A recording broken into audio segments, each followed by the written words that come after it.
When a community is suffering, our voices must be heard. When children and families are suffering, our voices must be heard. My name is Gwen Hilary, and I'm going to tell you a time when voices were heard, voices that changed the tide of events in this country. In April 1963, Dr. Martin Luther King had gone to Birmingham, Alabama, to try to be of assistance in ending some of that city's racial policies and total segregation policies that deprived the citizens of equal rights. He had led thousands of protesters, and he himself had been arrested and placed in jail. Of course, that's where he penned the famous letter from a Birmingham jail. But still, things were not going as needed to go. Changes were not being felt, and there was not an energy in the movement that they needed. That was when James Bevel, an advisor to Dr. King, suggested that maybe they needed new voices, voices that had not been heard, voices that would be listened to, the voices of children. At first, Dr. King was very reticent to even consider this, but he knew something had to be done to galvanize the movement to its peak, where change could be felt. And so thus began the process of recruiting hundreds and hundreds and hundreds of students from colleges and high schools initially. But before it was over, children as young as 6 to 7 or 8 years old had become a part of this movement. On May 2nd, thousands of children left their schools upon a signal, and they began to converge upon the 16th Street Baptist Church. There, James Bevel was going to send them out in groups of 50, organized groups. They knew just what to do. They were fully prepared because he had trained them for quite some time to have them totally ready. And as they marched, their hearts were full of joy as they were participating in this important movement. As they got closer to City Hall, which was the destination to speak to the mayor, the police were ready. They were there and they arrested these children, often very, very, very roughly, and took them to jail.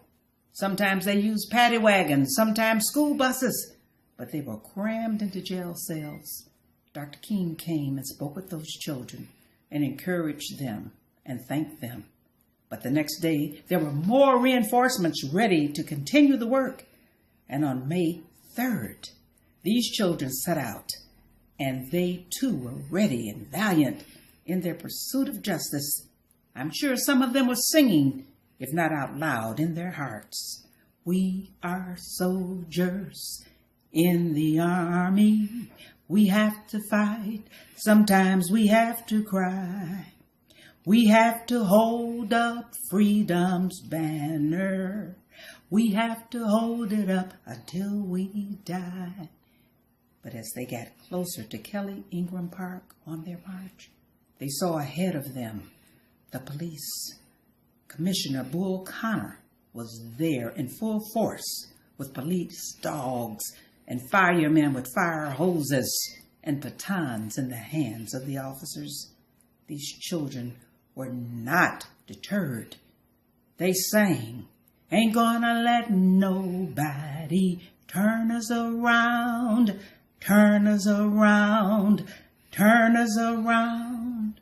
But yes, they were turned around that day.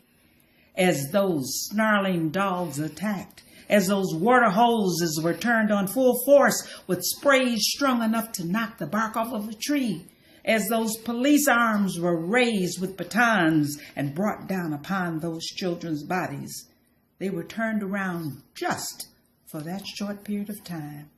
Because after all of these children were arrested and placed in those crowded jail cells, the next day there were more who came forth, and the protest and the marches continued.